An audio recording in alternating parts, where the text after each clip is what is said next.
सभी प्रियजनों को मकर संक्रांति की हार्दिक शुभकामनाएं। ये पर्व अंधकार से प्रकाश की ओर जाने का प्रतीक है। जैसा कि हम जानते हैं, मकर संक्रांति पर खिचड़ी और तिल के दान का विशेष महत्व है।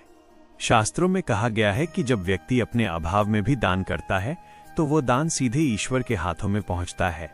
आज की कथा उसी अटूट विश्वास और त्याग की कहानी है जो सिद्ध करती है कि ईश्वर वस्तु नहीं, भाव के भूखे हैं।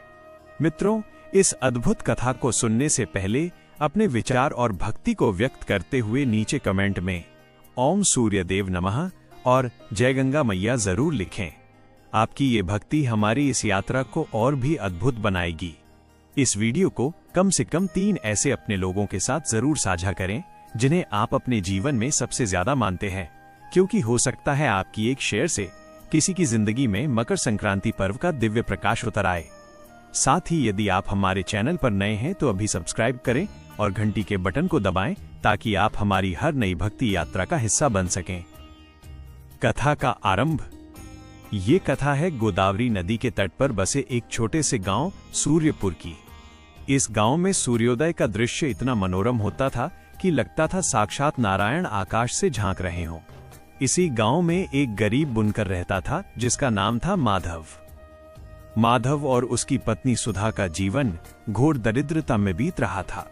माधव दिन रात करघे पर कपड़ा बुनता, लेकिन भाग्य की विडंबना देखिए, कभी सूखा पड़ता तो कभी बाढ़ आ जाती। उसकी मेहनत का फल उसे कभी पूरा नहीं मिलता। इस बार तो कड़ाके की ठंड ने ऐसा कहर बरपाया कि माधव का करघा भी टूट गया और घर में खाने को अन्न का एक दाना तक नहीं बचा। मकर संक्रांति की पूर्व संध्या थी। पूरा गांव उत्सव की तैयारी कर रहा था। कहीं गुड़ की खीर बन रही थी तो कहीं तिल के लड्डू। लेकिन माधव के घर में चूल्हा ठंडा पड़ा था। सुधा की आंखों में आंसू थे। उसने माधव से कहा, स्वामी, कल मकर संक्रांति है। हमारे पूर्वज कहते थे कि इस दिन बिना दान किए भोजन ग्रहण नहीं करना चाहिए, पर हमारे पास तो न खुद खाने को है और न दान देने को। हम क्या करेंगे? माधव ने आकाश की ओर देखा और मुस्कुराते हुए कहा, सुधा, निराश मत हो। मेरे पास बुआई के लिए बचाए हुए मुट्ठी भर काले तिल और थोड़ा सा गुड़ रखा है। हम कल गंगा मैया में स्नान करेंगे और उसी मुट्ठी भर तिल का दान सूर्यदेव को अर्पित करेंगे। ईश्वर हमारी लाज रखेगा। अगली सुबह मकर संक्रांति का पावन दिन आया। ठंड इतनी थी कि हड्डियां भी कांप जाएं। सुबह के 4 बजे ब्रह्म मुहूर्त में माधव और सुधा ने ठिठुरते हुए नदी में स्नान किया। हर हर गंगे के उद्घोष के साथ उन्होंने सूर्यदेव को अर्घ्य दिया। वे घर लौट ही रहे थे कि उनके दरवाजे पर एक बूढ़ा कोढ़ी भिखारी आ खड़ा हुआ। उसके शरीर पर कपड़े के नाम पर चिथड़े थे और वो भूख से बिलख रहा था। बेटा, 2 दिन से भूखा हूं, ठंड से प्राण निकल रहे हैं, कुछ खाने को दे दे। भिखारी ने कांपते हाथों से गुहार लगाई। माधव और सुधा ने एक दूसरे को देखा। उनके पास केवल वही मुट्ठी भर तिल और गुड़ था जो उन्होंने अपने व्रत खोलने के लिए रखा था। अगर वे इसे दे देते तो उनके पास खुद के लिए कुछ न बचता। तभी माधव के भीतर की करुणा जाग उठी। उसने सोचा, मैं भूखा रह सकता हूं, पर मेरे द्वार से कोई अतिथि भूखा नहीं जाना चाहिए। माधव ने बिना एक पल गंवाए वो अंतिम मुट्ठी भर तिल और गुड़ उस भिखारी की झोली में डाल दिया। सुधा ने घर के कोने में पड़ा अपना एकमात्र पुराना कंबल उस भिखारी को ओढ़ा दिया। भिखारी ने वो दान स्वीकार किया, लेकिन अचानक वहां का वातावरण बदलने लगा।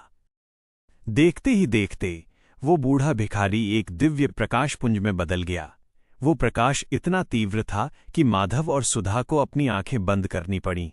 जब उन्होंने आंखें खोलीं तो सामने साक्षात भगवान सूर्यदेव अपने 7 घोड़ों के रथ पर विराजमान थे। उनके तेज से माधव की झोपड़ी का कोना कोना जगमगा उठा। हे माधव, हे देवी सुधा! सूर्यदेव की आवाज में मेघों जैसी गंभीरता और मां जैसी ममता थी। मैं तुम्हारी परीक्षा लेने आया था। लोग मकर संक्रांति पर अपने अतिरिक्त धन का दान करते हैं, लेकिन तुमने अपने जीवन का एकमात्र सहारा मुझे दान कर दिया। तुम्हारा यह त्याग तीनों लोकों में दुर्लभ है। माधव और सुधा प्रभु के चरणों में गिर पड़े। उनकी आंखों से अविरल अश्रुधारा बहने लगी। सूर्यदेव ने मुस्कुराते हुए उस मुट्ठी भर तिल की ओर इशारा किया जो अब भिखारी की झोली में नहीं बल्कि जमीन पर बिखरे हुए थे। चमत्कार देखिए, वे काले तिल अब तिल नहीं रहे थे, वे सब के सब हीरे और स्वर्ण के कण बन चुके थे। सूर्यदेव ने कहा, तुम्हारा यह निस्वार्थ दान आज से तुम्हारी और तुम्हारी आने वाली 7 पीढ़ियों की दरिद्रता का नाश करेगा। जहां सत्य और त्याग है वहीं मेरा वास है। इतना कहकर सूर्यदेव अंतर्ध्यान हो गए। उपसंहार। माधव और सुधा का जीवन बदल गया।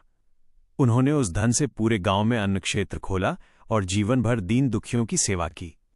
सूर्यपुर के लोग आज भी माधव के उस महादान की गाथा गाते हैं। ये कथा हमें सिखाती है कि दान की मात्रा नहीं, दान देने वाले की भावना का मोल होता है। अगर मन में सच्चा त्याग हो तो मुट्ठी भर तिल भी सुमेरु पर्वत से भारी हो सकता है। स्टोरी अच्छा लगा हो तो वीडियो को लाइक और शेयर करें और हमारे YouTube चैनल को सब्सक्राइब करें। धन्यवाद। बोलिए सूर्य नारायण भगवान की जय, गंगा मैया की जय, धर्म की जय हो।